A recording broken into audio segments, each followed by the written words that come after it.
Before I get into this video, number one, this is 100% inspired by Mike's Pretty Little Liars breakdowns with the board and going through every single episode.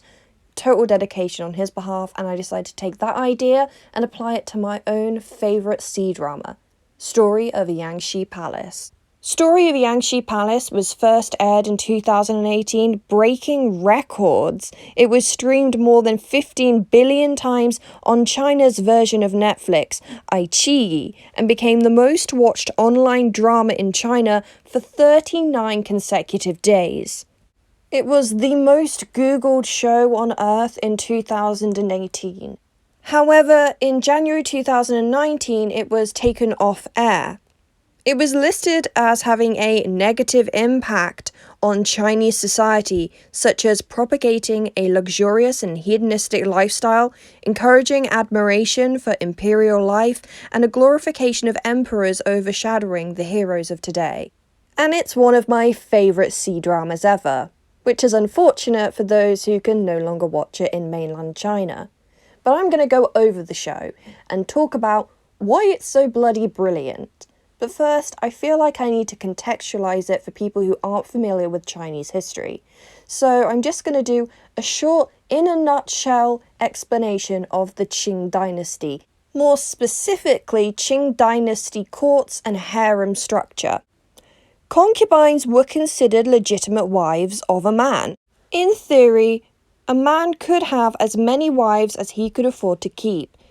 But it wasn't a common occurrence among civilians or the impoverished due to this fact. Therefore, only noblemen such as the emperor or lords tended to have them. To become a concubine of a nobleman, particularly the emperor, was an honor for a family, as it could elevate their status in society. There have been numerous different systems throughout China of the harem, but the Qing dynasty had the most concise and simplistic. Harems had different roles, and I will be listing these roles in order of most important to least important. Number 1, the Empress, Huang Hao. There could only ever be one Empress, who is considered the Emperor's official legal wife, whom of which he had an official wedding with. She had the most power within the palace and was in charge of the harem. Number 2, Imperial Noble Consort, Huang Gaofei. Again, only ever one. It was considered a taboo to have both a living empress and a living imperial noble consort at the same time. So instead, it was common practice to elevate a consort of lower ranks to this rank posthumously in order to honour them. If one was named while they were alive, it was likely that the empress had passed on. Number 3, noble consorts, Guifei, a maximum of 2. Number 4, consorts, Fei, a maximum of 4. Imperial concubines, Pin, a maximum of 6. 6. Noble lady, Guiren, unlimited numbers, as much as the emperor could afford. Number 7. First class female attendant, Qiang Zai, an unlimited number. Number 8. Second class female attendant, Da Ying, unlimited number. Number 9. Ladies in waiting, Guan Yu Zi. Typically used for ladies working in the palace, this rank was not an official part of the concubine ranking, and they simply worked for the consorts. Heirs produced by consorts were all considered legitimate heirs, but their line in the throne was ranked based on the rank of their mother rather than birth order. For example, if a noble consort had a son, they would be first in line to the throne. But if after that son is born the empress has a son, he is then first in line to the throne, and the noble consort's son is second, because the empress is higher in rank than the noble consort. The term dowager refers to a consort that has lived through at least 2 reigns of an emperor. For example, in this series, the Empress Dowager is the mother of the emperor and the wife of the previous emperor. Now I will briefly go over the setting for this story. It is set in the Forbidden City, which is currently a palace complex in Dongquan District, Beijing, China, at the center of the imperial city of Beijing.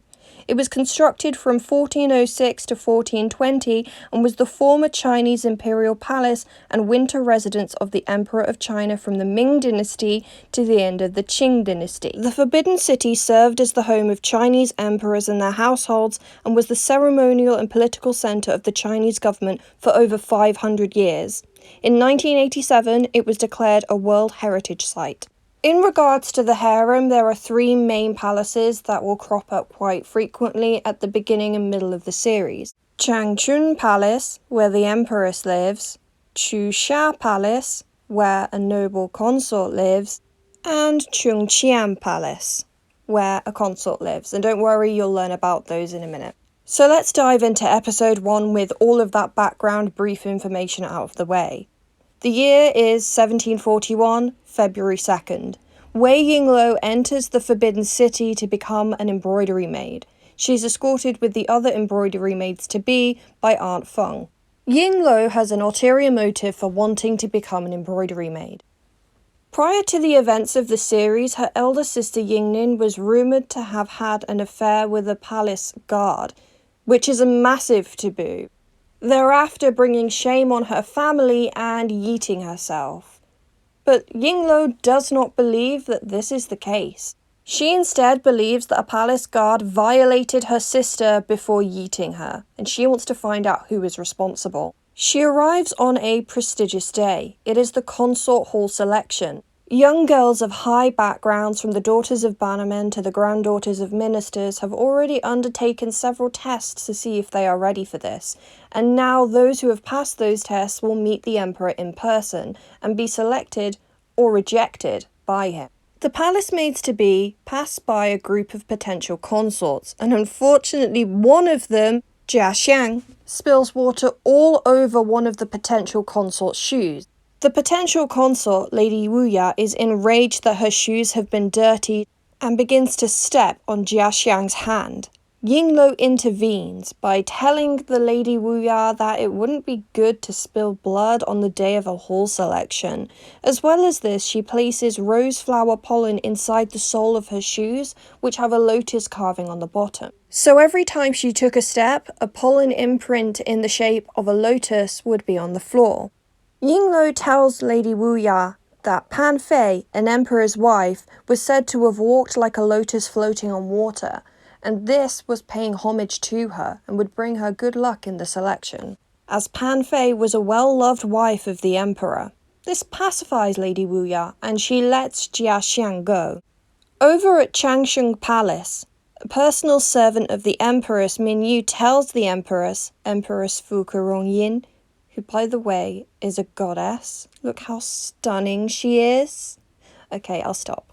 She tells the Empress to come to the hall selection, but the Empress says it's not really her business and she would rather tend to her flowers. However, another of her personal servants, Ah Qing, agrees with Minyu and says she should probably keep up appearances, and so the Empress agrees to go. At the selection hall, noble consort Gao also attends, and by the way, she is a menace, and I'm totally taking things out of Mike's mouth when I say this, but she is Thanos level threat, okay? Noble consort Gao is Cersei Lannister on acid. There is no mercy with this woman, and she spends her time making snide remarks directly at the Empress. She has balls of steel. There is nothing stopping this woman. But Empress Fuka, she is absolutely just not having it, and she is too classy for this woman. She's just sitting there, smiling, taking it all in. She is not going to let this woman get a rise out of her. And by the way, sometimes it's spelt with a H, and sometimes it's not. So is it Fuka or Fucha? Or Fuchsia? Who knows? Noble consort's shade throwing and Empress's dodging all of it is interrupted by the Emperor Qinglong arriving, and he clearly adores the Empress. He helps her up and just lets Noble Consort Gao get herself up. By doing this, he's explicitly showing that Empress is his main woman, and so Noble Consort Gao is just very bitter. But there's no time for that, because the selection begins. The first is rejected because she's too skinny. And when they get rejected, they get given a flower as like a consolation prize. The second, too fat. The third, too dark, has tan lines. we're not going to get into the racial implications of that in this series. I'm sure at some point we will, but not now. Number 4 is Lady Wuya, you know, the one with the ruined shoes. And it turns out the shoes situation, Yinglu didn't actually help her out with that. Pan Fei wasn't actually remembered to have walked like a lotus on floating water. She was remembered as a temptress and a seductress, and not very nicely at all. And it also brings attention to the fact that Lady Wuya has bound feet, which is banned. Foot binding was a Han Chinese practice that was banned by the Manchu when they came into power, and this emperor, he Manchu. So Lady Wuya is dragged out of the hall with the promise that her and her family will be punished, most likely executed. Yinglu wasn't helping Lady Wuya out. She was getting revenge on her for standing on Jia Xiang's hand. That is some sneaky, sneaky stuff. Very cunning, Yinglu. I see what you did there. But back with the maids, speaking of them, they're actually having their embroidery exam, and Jia Xiang is doing poorly due to her hand. Yinglu decides to help her out by switching their work. Later on, Manager Wu examines all of the pieces of work by these maids and praises Yinglu's work. But another one of the maids pipes up and snitches and said, "She cheated! She cheated!" Yinglu says that they didn't cheat, they merely helped each other out with the last few stitches. Manager Wu thinks this is a great idea to work together, and instead the snitch is fired. One girl does particularly well at the hall selection meeting, Nalan Chunshi. I'm never going to get that name right. She does well. And so the Emperor keeps her name rather than giving her a flower, which means that she has passed the test. After that, he decides he's had quite enough of this and has a lot of things to do, and so leaves the Empress in charge of the rest of the selection. Fair enough. Later on in the evening, the Emperor decides to send his consorts a painting each. This is something that was actually done in real life in Chinese history in order to teach them a lesson or send them a message. Empress is extremely upset about the painting that she receives. Lady Taishi instructing her son.